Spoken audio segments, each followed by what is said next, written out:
Hello student, welcome to SSC classes. এসএসসি ক্লাসেসে তোমাদের সকলকে স্বাগতম। আজকের ক্লাসে আমি তোমাদের করাতে চলেছি এসএসসি জিডি 24 ফেব্রুয়ারি 2024 এক্সামের 4th শিফটের ম্যাথস পেপার। তো চলো দেরি না করে ক্লাসটি শুরু করা যাক। আজকের ক্লাসের প্রথম কোশ্চেনটি হচ্ছে, একটি সংখ্যা 28% বৃদ্ধি করলে ফলাফল 320 পাওয়া যায়, সেই সংখ্যাটি কত? দেখো, এখানে কোনো একটি সংখ্যা ছিল, সেই সংখ্যাটিকে ধরলাম আমি 100%। কত ধরলাম? 100%। এরপর কি বলা হয়েছে যে 28% বৃদ্ধি করা হয়েছে, তাহলে 28% যদি আমি বৃদ্ধি করি তাহলে কত শতাংশ হবে সংখ্যাটি? 100 + 28 কত? 128%। এবার আমি কী বার করবো? এদের অনুপাত। দেখো, পার্সেন্ট কমন আছে, কেটে যাবে। 4 দিয়ে কাটছি, 4 দোকানে 8, হাত থেকে 2, 4 5 20, 3 4 12, 4 দোকানে 8। তাহলে অনুপাত কত আসছে? 25:32। দেখো, এখানে 32 অনুপাতের মান কত দেওয়া আছে? 320। তার মানে 32 অনুপাতের মান কত? 320। তাহলে এটা এর কত গুণ? 20 গুণ। 20 গুণ না, এটা হচ্ছে এর 10 গুণ। কত গুণ? 10 গুণ। তাহলে আগের সংখ্যারও সেই সংখ্যাটি কত হবে? 10 গুণ হবে। তাহলে 25 গুণ 10 কত? 250। তাহলে সঠিক অ্যান্সার কোনটা হচ্ছে? অপশন নাম্বার 1 আমাদের সঠিক অ্যান্সার। পরের কোশ্চেনটা হচ্ছে, টম এবং জেরি একসাথে 9 দিনে একটি বাড়ি রং করতে পারে। যদি টম একা 15 দিনের মধ্যে একই বাড়ি রং করতে পারে, তাহলে জেরির একা একই বাড়ি রং করতে কত সময় লাগবে? এখানে কি বলা হয়েছে যে টম এবং জেরি, টমকে আমি টি ধরলাম, জেরিকে জে, তাহলে টি প্লাস জে কত দিনে রং করতে পারে? 9 দিনে। এরপর কি বলা হয়েছে, যদি টম একা 15 দিনে, তাহলে টম একা কত দিনে করবে? 15 দিনে। 9 এবং 15 লসাগু কত? 45। তাহলে এখানে কী দেবো আমি? 45 লসাগু। তাহলে 9 দিয়ে 45কে কতবার যাবে? 5 বার। এবং 15 দিয়ে কতবার যাবে? 3 বার।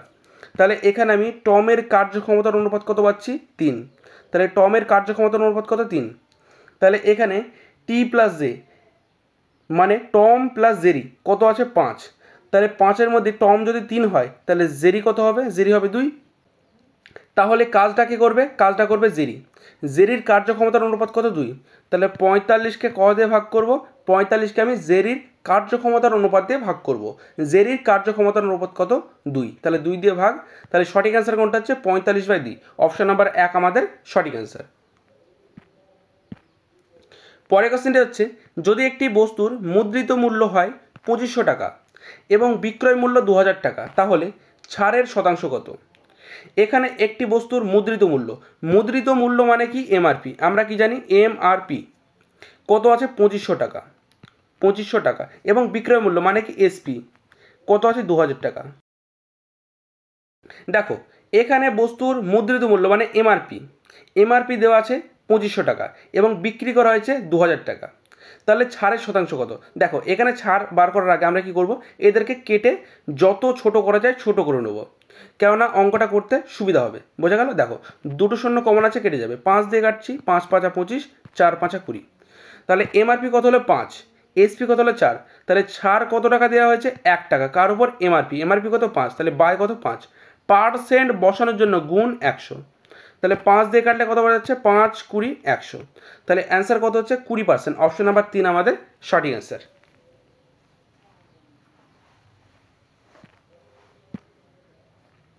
পরের কোশ্চেনটি হচ্ছে, একটি টেবিল 8500 টাকায় কেনা হয় এবং 8000 টাকায় বিক্রি করা হয়, ক্ষতির শতকরা হার কত? এখানে 8500 টাকা কী হয়? কেনা হয়। তাহলে এর সিপি মানে ক্রয় মূল্য মানে কেনা দাম কত হবে? 8500 এবং 8000 টাকায় বিক্রি করা হয়, তাহলে এসপি মানে বিক্রয় মূল্য কত হবে? 8000। এবার আমি কি করব? এদেরকে কেটে ছোট করে নেব, যতটা ছোট করা যায়। দেখো, 2 শূন্য কমন আছে, তাহলে 2 শূন্য কেটে যাবে। 5 দিয়ে কাটছি, 5 সুতরাং 85, 5 দিয়ে কাটছি, 5 16 80। তাহলে সিপি অনুপাত এসপি আমরা কত পেলাম? দেখো, সিপি মানে ক্রয় মূল্য 17 এবং বিক্রয় মূল্য কত? 16। তাহলে আমি যদি কোনো একটা জিনিস 17 টাকায় কিনি এবং 16 টাকা বিক্রি করি, তাহলে ক্ষতি কত টাকা হবে? 1 টাকা। ক্ষতি সবসময় কার ওপর হয়? ক্রয় মূল্যের উপর। তাহলে বাই কত? ক্রয় মূল্য কত? 17। তাহলে বাই 17। পার্সেন্ট বসানোর জন্য গুণ 100। তাহলে অ্যান্সার কত হচ্ছে? 100/17। তাহলে 100কে 17 দিয়ে ভাগ করলে কতবার যাবে? 5 সুতরাং কত? 85। থাকছে কত? 15। দশমিক বসাবো, একটা শূন্য পাবো, কতবার যাবে? 8 বার। তার মানে 5.8 5.8 দিয়ে একটা অপশন আছে, সেটা হচ্ছে অপশন নাম্বার 4 আমাদের সঠিক অ্যান্সার। পরের কোশ্চেনটি হচ্ছে 60 মিটার লম্বা একটি বৈদ্যুতিক তারকে 5 মিটার সমান অংশে কাটা হয়, অংশগুলির সংখ্যা গণনা করুন। দেখো এখানে তারটার লম্বা কত 60 এবং তাকে কত মিটার করে কাটা হবে 5 মিটার, তাহলে 5 দিয়ে ভাগ করলে কত পাবো 5 12 60, তাহলে তারের মানে কাটা অংশের সংখ্যা কত হবে 12, তাহলে সঠিক অ্যান্সার হচ্ছে অপশন নাম্বার 1 আমাদের সঠিক অ্যান্সার। পরের কোশ্চেনটা হচ্ছে যদি পি অনুপাত কিউ সমান 6:5 হয় তাহলে 6p + 5q অনুপাত 6p - 5q এর মান কত। দেখো এখানে পি অনুপাত কিউ এর মান কত 6:5, তার মানে পি এর মান কত 6 এবং কিউ এর মান 5। এখানে দেওয়া আছে 6p + 5q, তারপরে কি দেওয়া আছে অনুপাত 6p - 5q। দেখো এখানে 6 এবং p এর মাঝখানে কিছু নেই মানে কি আছে গুণ আছে, 5 এবং q এর মাঝখানে কিছু নেই মানে কি আছে গুণ আছে, এখানেও 6 এবং p এর মাঝখানে কিছু নেই মানে কি আছে গুণ আছে, এখানেও 5 এবং q এর মাঝখানে কিছু নেই মানে কি আছে গুণ আছে। তাহলে দেখো এখানে p এবং q এর মান যদি আমরা এখানে p এবং q এর জায়গায় বসিয়ে দিই তাহলে আমরা আমাদের অ্যান্সার পেয়ে যাব। তাহলে এখানে আছে কত, এখানে আছে 6 গুণ p এর মান কত, p এর মানও 6 প্লাস এখানে কত আছে 5 গুণ q এর মান কত, q এর মান 5, তাহলে গুণ 5 অনুপাত এখানে কত আছে 6 গুণ p এর মান 6 মাইনাস এখানে আছে 5 q এর মানও 5, বোঝা গেল। দেখো তাহলে 6 6 কত হচ্ছে 36 প্লাস কত 25, তাহলে 36 আর প্লাস তাহলে 36 + 25 মানে 36 সাথে 25 যোগ করলে কত হবে 61 অনুপাত এখানে আছে 6 6 কত 36 মাইনাস 5 5 25, তাহলে 36 থেকে 25 চলে গেলে কত থাকবে 11, তাহলে অ্যান্সার কত হচ্ছে 61:11, অপশন নাম্বার 1 আমাদের সঠিক অ্যান্সার। পরের কোশ্চেনটি হচ্ছে পরপর 5টি বিজোড় সংখ্যার গড় হলো 21, এই 5টি সংখ্যার মধ্যে সবচেয়ে বড় সংখ্যা কোনটি। এখানে কি বলা আছে যে পরপর বিজোড় সংখ্যার গড়, আমরা কি জানি বিজোড় সংখ্যার ডিফারেন্স মানে পরপর যে সংখ্যা তার ডিফারেন্স কত 2, আর সব থেকে ছোট বিজোড় সংখ্যা কি 1, তারপরে 3, তারপরে 5, তারপরে 7, তারপরে 9। আচ্ছা দেখো আমি যদি বলি 1 3 5 7 9 এই 5টি সংখ্যার গড় কত, তাহলে তুমি কি বলবে যে 5 হচ্ছে এদের গড়। আর একটা কথা তোমাদের বলে দিই, আর একটা কথা মোস্ট ইম্পর্টেন্ট, যে যদি সংখ্যার ডিফারেন্স সেম থাকে, দেখো 1 আর 3 এর ডিফারেন্স 2, 3 আর 5 এর ডিফারেন্স 2, 5 আর 7 এর ডিফারেন্স 2 এবং 7 আর 9 ডিফারেন্স 2, তাহলে গড় হবে প্রথম সংখ্যা যোগ শেষ সংখ্যা ভাগ 2, তাহলে প্রথম সংখ্যা 1 এবং শেষ সংখ্যা 9, তাহলে 1 আর 9 যোগ করলে 10 হচ্ছে, 10কে 2 দিয়ে ভাগ করলে কত হচ্ছে 5, বোঝা গেল। তাহলে দেখো তাহলে গড় কি হচ্ছে যে মাঝের সংখ্যাটা গড় হচ্ছে, তাহলে এখানে কি বলা আছে যে পরপর 5টি বিজোড় সংখ্যার গড়, তাহলে মাঝের সংখ্যাটি কি হবে, মাঝের সংখ্যাটি হবে 21, তাহলে এদিকে অবশ্যই দুটি সংখ্যা থাকবে, এদিকে অবশ্যই দুটি সংখ্যা থাকবে, তাহলে 21-এর পরে বিজোড় সংখ্যা কি 23 এবং 23-এর পরে কত 25, তাহলে সবচেয়ে বড় বিজোড় সংখ্যাটি কী হবে 25, তাহলে সঠিক অ্যান্সার কোনটা হচ্ছে অপশন নাম্বার 3 আমাদের সঠিক অ্যান্সার। পরের কোশ্চেনটা হচ্ছে অনিল তার আয়ের 30% একটি স্কুলে দান করে এবং বাকি আয়ের 70% তার ব্যাংকে জমা করে, যদি তার এখন 9,765 টাকা থাকে তাহলে অনিল এর আয় কত। দেখো এখানে কি বলা যে অনিল তার আয়ের 30% একটি স্কুলে দান করে, তাহলে আমাদের এখানে মাথায় রাখতে হবে যে সে দান তো করছে 30%, কিন্তু তার কাছে বাকি কত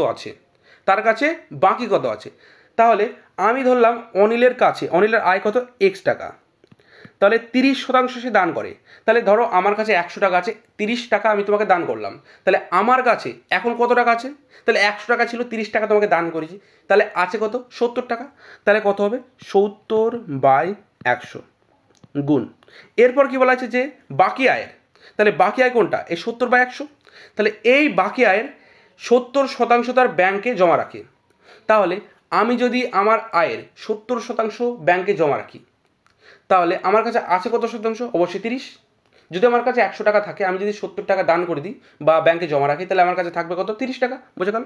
তাহলে 30/100 এটা সমান সমান কত দেওয়া আছে 9,765, কত 9,765, বোঝা গেল। এবার যদি আমি কাটাকাটি করি আমি আমাদের অ্যান্সার পেয়ে যাব।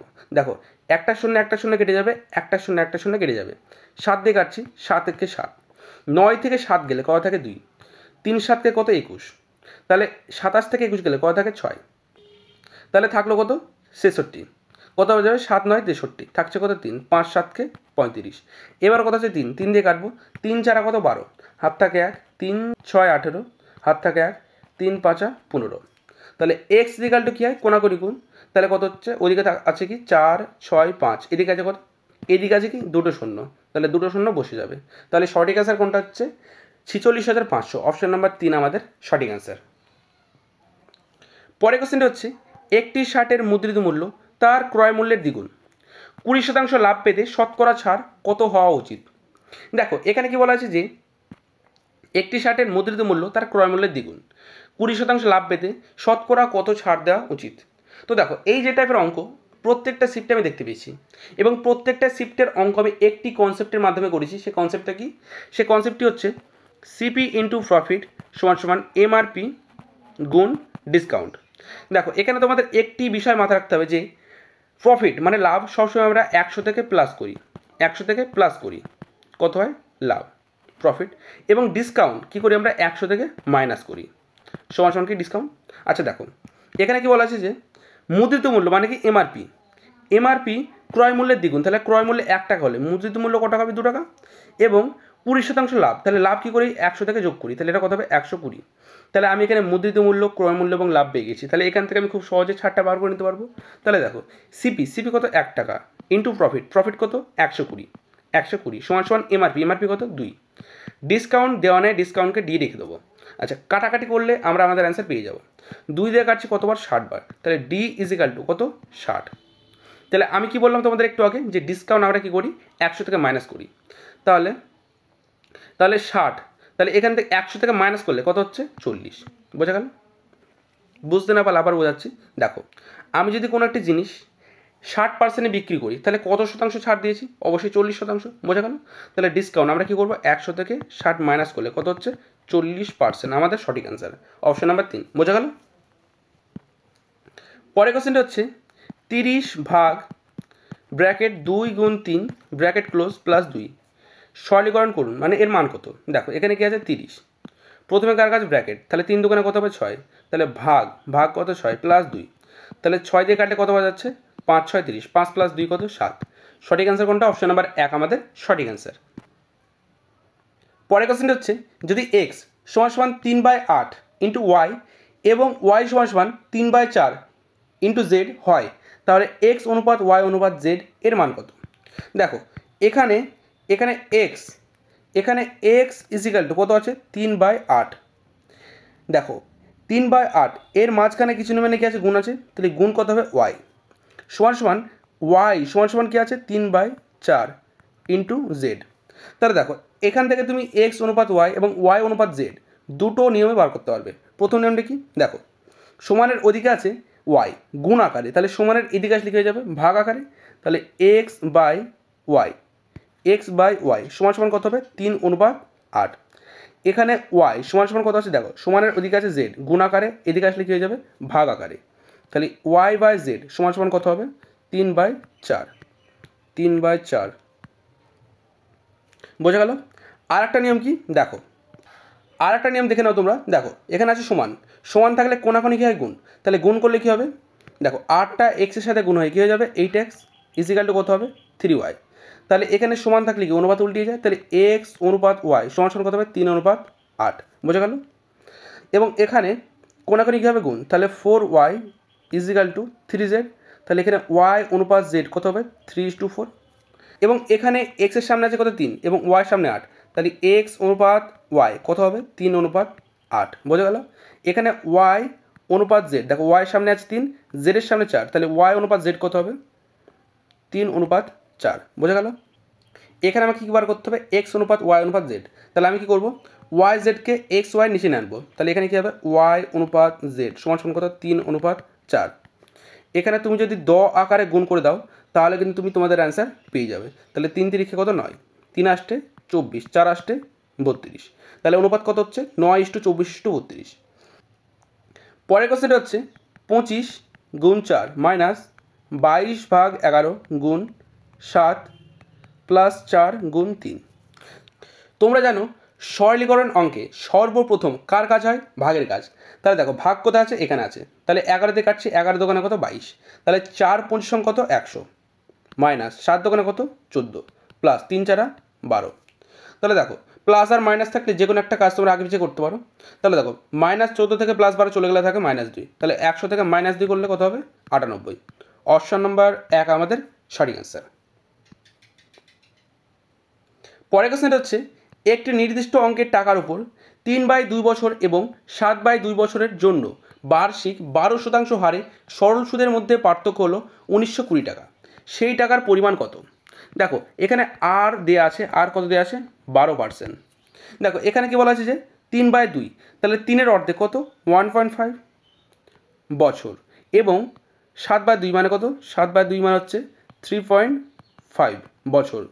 তাহলে দেখো এদের বছরের পার্থক্য কত? বছরের পার্থক্য হচ্ছে 2 বছর এবং টাকার পার্থক্য কত? টাকার পার্থক্য হচ্ছে 1920। তাহলে 2 বছরে আমি কত টাকা সুদ পেয়েছি? 2 বছরে পেয়েছি আমি 1920 টাকা সুদ। তাহলে এখানে আমি টাইম পেয়ে গেলাম কত? 2 বছর এবং আয় মানে সুদ পেয়ে গেলাম 1920। তাহলে এখান থেকে আমি সহজে আমি পিটা বার করে ফেলবো।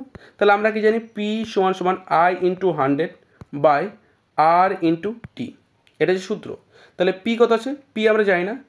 তাহলে পি সমান সমান আই কত? 1920 ইন্টু কত? 100 বাই আর ইন্টু টি, আর কত? 12, টি কত? 2। এবার কাটাকাটি করলে আমরা আমাদের অ্যান্সার পেয়ে যাবো। 12 দিয়ে কাটছি, দেখো 12 × 12, হাত থেকে 7, 6 12 72, একটা শূন্য। 2 দিয়ে কাটছি কতবার? 80 বার। তাহলে পি ইজিক্যাল টু কত হচ্ছে? 80 × 100 মানে কত? 8000। অপশন নম্বর 4 আমাদের সঠিক অ্যান্সার। পরের কোশ্চেনটা হচ্ছে শ্যাম কোনো কাজের 3/5 কাজ 10 দিনের মধ্যে শেষ করতে পারে। রাখি শ্যামের চেয়ে 1.5 গুণ দক্ষ। রাখি একা কতদিনে একই কাজ সম্পূর্ণ করতে পারবে? দেখো এখানে কি বলা আছে? রাখি, রাখি এবং শ্যাম। রাখি শ্যামের থেকে 1.5 গুণ বেশি দক্ষ, মানে 1.5 গুণ দক্ষ। তার মানে শ্যাম যদি 1 হয়, রাখি কত হবে? 1.5 মানে 1.5। দেখো এটা কি এদের কার্যক্ষমতার অনুপাত, এটা কি এদের ওয়ার্ক ক্যাপাসিটি মানে কার্যক্ষমতার অনুপাত। তাহলে 10 তুললে বাই ওদিকে একটা শূন্য পাবো। তাহলে 5, 3 5 15, 5 দোকানে 10। তাহলে এদের ওয়ার্ক ক্যাপাসিটির অনুপাত কত আসছে? ওয়ার্ক ক্যাপাসিটির অনুপাত হচ্ছে 3:2।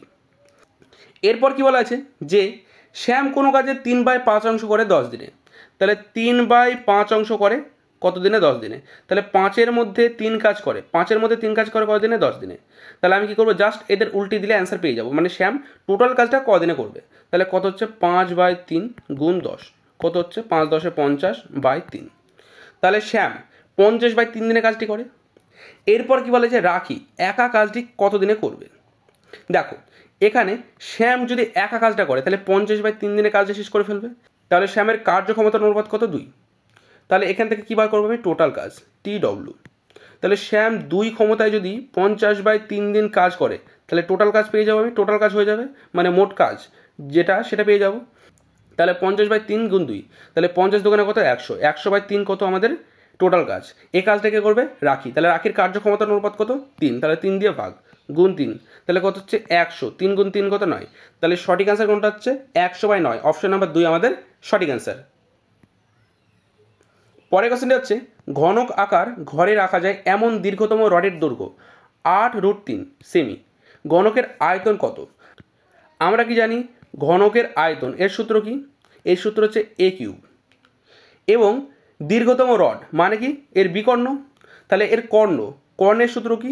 a√3 সমান কত? 8√3। তাহলে √3 কমন আছে, কেটে যাবে। তাহলে a ইজিক্যাল টু, তাহলে a ইজিক্যাল টু কত আসছে? 8। তাহলে 8-এর কিউব, এর আয়তনের সূত্র কি? 8-এর কিউব, এর কিউব মানে কি? 8-এর কিউব। তাহলে 8-এর কিউব কত? 512। 8-এর কিউব কত? 512। অপশন নম্বর 1 আমাদের সঠিক অ্যান্সার। বোঝা গেল? পরের কোশ্চেনটা হচ্ছে যদি রমন তার স্বাভাবিক গতির 30% কম গতিতে ভ্রমণ করে তবে সে 15 মিনিট দেরিতে পৌঁছায়, তার দ্বারা নেওয়া স্বাভাবিক সময় কি?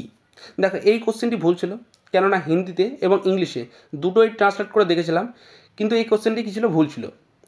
কেননা এই যে কম শব্দটি আমি কোশ্চেনের মধ্যে কোথাও খুঁজে পাইনি, এবং কম ছাড়া এই যে কটা অপশন আছে, অপশন সঠিক অ্যান্সার কোনটা করেছে? 35। এবং কম শব্দটি ছাড়া 35 অ্যান্সার আনা কোনোভাবেই সম্ভব নয়। সেই জন্য এই কোশ্চেনটি যদি তুমি অ্যাটেন্ড করে থাকো তাহলে তুমি পুরো নম্বর পেয়ে যাবে। দেখো অঙ্কটা আমি করছি। এখানে কি বলা আছে যে যদি রাম তার স্বাভাবিক গতির 30% কম, তাহলে আমি ধরলাম যে তার স্বাভাবিক গতি ছিল 100, এর 30% কম মানে কত গতি? 70। 100 থেকে 30 মাইনাস কত? 70। তাহলে এটা কি তাদের গতিবেগের অনুপাত, এটা কি তাদের স্পিডের অনুপাত। তাহলে কাটাকাটি করলে কত হচ্ছে? 10:7। 0 0 কমন আছে, কেটে দিলাম। তাহলে গতিবেগের অনুপাত যদি 10:7 হয়, তাহলে টাইমের অনুপাত কত হবে? 7:10। ক্লিয়ার? কেননা গতিবেগের অনুপাত এবং টাইমের অনুপাত একে অপরের কি উল্টো হয়, একে অপরের অপোজিট। তাহলে টাইমের অনুপাত কত পেলাম? 10:7। তাহলে কোনো একটি দূরত্ব তার স্বাভাবিক সময়ে কত মিনিট লাগবে? 7 মিনিট, এবং অস্বাভাবিক সময়ে 10 মিনিট লাগবে। তাহলে এদের অনুপাতের ডিফারেন্স কত? অনুপাতের ডিফারেন্স হচ্ছে 3। এবং বাস্তবে কত? বাস্তবে হচ্ছে কত? 15। তাহলে 1 পয়েন্টের মান কত? 1 পয়েন্টের মান হচ্ছে 3 5 15। তাহলে 1 পয়েন্টের মান কত পেলাম আমি? 5। তাহলে 5 7 কত? 35, এবং 5 10 50। তাহলে স্বাভাবিক সময় কত? 5 7 35। তাহলে সঠিক অ্যান্সার কোনটা হচ্ছে? অপশন নম্বর 2 আমাদের সঠিক অ্যান্সার। বোঝা গেল? পরের কোশ্চেন হচ্ছে একটি কোম্পানির 8 কর্মচারীর গড় বেতন প্রতি বছর $6000। যদি প্রথম 4 জন কর্মচারীর গড় বেতন 5500 এবং পরবর্তী 2 কর্মচারীর গড় বেতন 7000 হলে কোম্পানির গড় বেতন বজায় রাখার জন্য অবশিষ্ট 2 কর্মচারীর গড় বেতন কত? দেখো এখানে কি বলা আছে যে 8 জন কর্মচারীর গড় বেতন কত? 6000। তাহলে টোটাল কত হবে? 8 গুণ 6000 সমান কত? 6 আসতে 48,000। এরপর কি বলা আছে যে 4 জন কর্মচারী, তাহলে 4 জন কর্মচারী গড় বেতন কত? 5500। তাহলে টোটাল কত হবে? 22,000। এরপর 2 জন কর্মচারী কত? 7,000। তাহলে টোটাল কত হবে? 14,000। তাহলে দেখো এখানে কতজন কর্মচারী পাচ্ছি? 6 জন। তাহলে 6 জন কর্মচারী যোগফল কত? এখানে 0 0 0 4 আর 2 6, 3 আর 2 আর 1 3। তাহলে কত হচ্ছে? 36,000। তাহলে এখানে কি পেলাম? 6 জন কর্মচারীর মোট বেতন কত? 36,000। তাহলে এখান থেকে যদি আমি 6 জন কর্মচারীর মোট বেতন, যাদের বেতন কত? 36,000, এটা মাইনাস করে দিই, তাহলে কত থাকবে? 48 থেকে 36 গেলে কত থাকে? 12,000। কত থাকে? 12,000। তাহলে এই যে 12,000 কি অবশিষ্ট 2 কর্মচারীর বেতনের যোগফল। তাহলে এদের গড় বেতন কত হবে? কর্মচারী কতজন আছে? 2 জন। তাহলে 2 দিয়ে ভাগ, কত হবে? 6,000। তাহলে সঠিক অ্যান্সার কোনটা হচ্ছে? অপশন নম্বর 3 আমাদের সঠিক অ্যান্সার। বোঝা গেল? পরের কোশ্চেন হচ্ছে 17,000 টাকা বার্ষিক 22% হারে 1 বছরের জন্য চক্রবৃদ্ধি সুদে বার্ষিক চক্রবৃদ্ধি ঋণ দেওয়া হয়। সুদ অর্ধবার্ষিক চক্রবৃদ্ধি হলে আর কত টাকা বেশি সুদ পাওয়া যাবে? দেখো আমরা কি জানি 1 বছরের চক্রবৃদ্ধি সুদ এবং সরল সুদের কোনো পার্থক্য হয় না। তাহলে 1 বছরে আমি কত পার্সেন্ট সুদ পাবো? অবশ্যই 22% পাবো। আচ্ছা, এটা কি বার্ষিক হিসেবে? এটা বার্ষিক। এরপর কি বলা আছে যে সুদ অর্ধবার্ষিক চক্রবৃদ্ধি হলে আর কত টাকা বেশি সুদ পাওয়া যাবে? তাহলে দেখো এখানে আমি 22% পাচ্ছি কত মাসে? 12 মাসে। 12 মাসে। তাহলে আমি অর্ধেক বছর মানে কত? 6 মাস। 6 মাসে কত পাবো? সুদের মানে পার্সেন্টের অর্ধেক পাবো। তাহলে কত পার্সেন্ট পাচ্ছি? 11%। তাহলে আমরা যদি 11%, 9% এবং উল্টোপাল্টা পার্সেন্ট থাকে যেরকম 17%, 19%, তাহলে আমরা কী করবো? এবি মেথড ব্যবহার করব। তাহলে কি a plus B plus A B by 100। তাহলে a প্লাস বি, তাহলে এ কত? 11, বিও 11, তাহলে 11 যোগ 11 কত? 22, প্লাস এ গুণে 11 স্কোয়ার কত? 121, ভাগ কত? 100। তাহলে 100 মানে কি 2 ঘর পর দশমিক। তাহলে আমি হাফ ইয়ারলি হিসাবে কত বার পাচ্ছি? 22% প্লাস 1.1। তাহলে দেখো এখানে 22% আছে, এখানে 22%, তাহলে এক্সট্রা কি পেয়েছি আমি? 1.1, এবং এর মানটা জানতে চেয়েছে। তাহলে আমি এটা কি পার্সেন্ট, তাহলে আমি যদি 17,000-এর 1.21% বার করি, 1.1% তুললে বাই 100, দশমিক তুললেও আবার বাই 100 যদি বার করি, তাহলে অ্যান্সার কত হবে? দেখো এখানে উপরে 3টি শূন্য আছে, নিচে 3টি শূন্য আছে, তাহলে 3টে শূন্য কেটে যাবে। এবার করবো আমি গুণ। 17 17 7, হাত থাকে 1, 17 এখানে 34, 1 5 মানে 35-এর 5, হাত থাকে 3, 17 17 আর 3 20। তাহলে দেখো নিচে একটা শূন্য আছে বলে 1 ঘর পর দশমিক। তাহলে সঠিক অ্যান্সার কোনটা হচ্ছে? 205.7, অপশন নম্বর 4 আমাদের সঠিক অ্যান্সার। পরের কোশ্চেনটি একটি সরলীকরণে আছে 625 বাই কত? 125। দেখো এখানে কি আছে? অফ মানে কি? গুণ। অফ গুণ, তারপরে কি আছে? 45 বাই 25। দেখো অফ মানে গুণ, গুণ মানে কি তুরন্ত গুণ হবে, ঠিক আছে, সঙ্গে সঙ্গে গুণটা হয়ে যাবে। এখানে গুণ লিখে আমি ছেড়ে দেবো না, আগে এর গুণ করবো তারপর অন্য কাজ, বোঝা গেল। দেখো তাহলে 625 উপরে আর নিচে আছে কত 125, তাহলে এটা যদি কাটি কতবার যাবে 5 বার যাবে, 5 125 কত 625, 5 দিয়ে কাটছি কতবার 5 4 5 20 5 5 25, উপরে 45 নিচে 45, তাহলে 45 45 কেটে কত হবে 1, বোঝা গেল। তাহলে এখানে কি বাকি কি থাকলো 1 প্লাস কত আছে 256 ভাগ কত 64, এরপরে আছে ভাগ, ভাগটা হয়ে যাবে গুণ, গুণ হয়ে কে যাবে সামনে যেটা আছে, গুণের সামনে যেটা আছে মানে গুণের পরে তারা উল্টিয়ে যাবে। তাহলে 196 আছে, 196 চলে যাবে উপরে, নিচে চলে আসবে 56।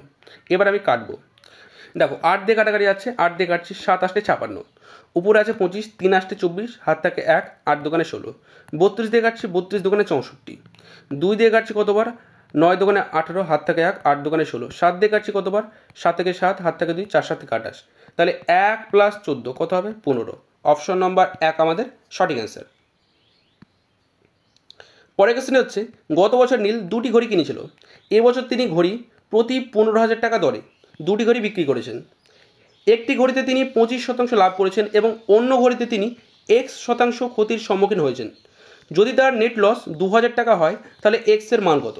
দেখো পুরো চ্যাপ্টারে এই একটি অঙ্ক যেটা সব থেকে বোঝার মতো অঙ্ক। দেখো অঙ্কটা কঠিন না, কিন্তু পরে মনে হচ্ছে অঙ্কটা খুব কঠিন, বোঝা গেল। তো দেখো এখানে বলা আছে যে প্রতি ঘড়ি সে 15,000 টাকা দরে বিক্রি করেছে, তাহলে একদিকে লিখবো আমি সিপি এবং একদিকে এসপি। দেখো এখানে কি বলা আছে যে 15,000 টাকা দরে দুটি ঘড়ি বিক্রি করেছে, তাহলে তার ঘড়ির বিক্রয় মূল্য কত হবে 15,000 গুণ 2, তাহলে কত হবে 30,000। তাহলে ঘড়ির বিক্রয় মূল্য কত পেলাম আমি, বিক্রয় মূল্য পেলাম আমি 30,000, বোঝা গেল। তাহলে বিক্রয় মূল্য নিচে মানে এসপি নিচে লিখবো আমি 30,000, এবং 30,000 টাকায় বিক্রি করে তার কি হয়, তার হয় যে 2,000 টাকা লস হয়। তাহলে ক্রয় মূল্য কত হবে, দেখো আমি 100 টাকা একটি পেন বিক্রি করে 20 টাকা লস হয়, আমার লস হয়, তাহলে সেই পেনটির ক্রয় মূল্য কত হবে, তাহলে 100 থেকে 20 যোগ কত 120, বোঝা গেল। তাহলে এখান থেকে 30,000-এর সাথে 2,000 যোগ হবে, তাহলে কত হচ্ছে 32,000, বোঝা গেল। তাহলে সিপি আমার কিছু একটা, তাহলে সিপি কত পেলাম, সিপি পেলাম আমি 32,000, তাহলে সিপি কত পেলাম আমি, সিপি পেলাম 32,000, বোঝা গেল। দেখো এবার কি বলা আছে যে একটি ঘড়ি সে বিক্রি করে, একটি ঘড়ি কত টাকা বিক্রি করে 15,000 টাকায়, এবং 25% লাভ করেছেন। তাহলে এই 15,000 সমান কত 125%, তাহলে এখান থেকে কী বার করতে হবে, আমাকে ক্রয় মূল্য বার করতে হবে। তাহলে 100 সমান কত উল্টিয়ে যাবে, তাহলে 100 চলে যাবে উপরে, 125 নিচে, গুণ কত 15,000। তাহলে দেখো কাটাকাটি করছি, 5 পজিশন 125, 6 পজিশন 150, দুটো শূন্য আছে বসে যাবে, 5 দিয়ে কাটছি 5 12 60, একটা শূন্য, তাহলে 100 × 120 কত 12,000, তাহলে কত হচ্ছে, তাহলে এই যে ঘড়িটা, যেই ঘড়িটি 15,000 টাকা দরে বিক্রি করে 25% লাভ করে, সেই ঘড়িটার ক্রয় মূল্য কত, ক্রয় মূল্য হচ্ছে 12,000, তাহলে ক্রয় মূল্য কত পেয়ে গেলাম 12,000, এবং এর বিক্রয় মূল্য কত, বিক্রয় মূল্য হচ্ছে 15,000। তাহলে দেখো এখান থেকে যদি আমি ক্রয় মূল্য মাইনাস করি তাহলে থাকছে কত 20,000, এবং বিক্রয় মূল্য মাইনাস করলে কত থাকছে 15,000। তো দেখো আমি এখানে মাইনাস করে কত পেলাম 20,000, তার মানে একটির দাম, একটির সিপি কত ছিল 12,000, তা আর একটির সিপি কত 20,000, তাহলে 20,000 টাকার বস্তু কত টাকা বিক্রি করা আছে 15,000 টাকায়। তাহলে এখান থেকে আমি কী বার করবো, ক্ষতির মানটা বার করব। তাহলে দেখো এখানে কমন আছে কি, 3টে শূন্য কমন আছে, কেটে যাবে, কেটে দেবো আমি, কেননা কেটে দিলে আমার সুবিধা হবে। তাহলে দেখো 20 টাকার জিনিস 15 টাকা বিক্রি করা হয়েছে, তাহলে কত টাকা ক্ষতি হয়েছে 5 টাকা, কার উপর 20-র উপর, পার্সেন্ট বসানোর জন্য গুণ 100, বাই 20 কেন করলাম, বাই 20 এই জন্য করলাম যে লাভ এবং ক্ষতি কার উপর হয়, ক্রয় মূল্যের উপর, তাহলে ক্রয় মূল্য কত 20। এবার করবো আমি কাটাকাটি, তাহলে 5 দিয়ে কাটছি, 4 5 20, 4 দিয়ে কাটলে কত বার হচ্ছে 25 বার যাচ্ছে, তাহলে 25%, অপশন নাম্বার 2 আমাদের সঠিক অ্যান্সার।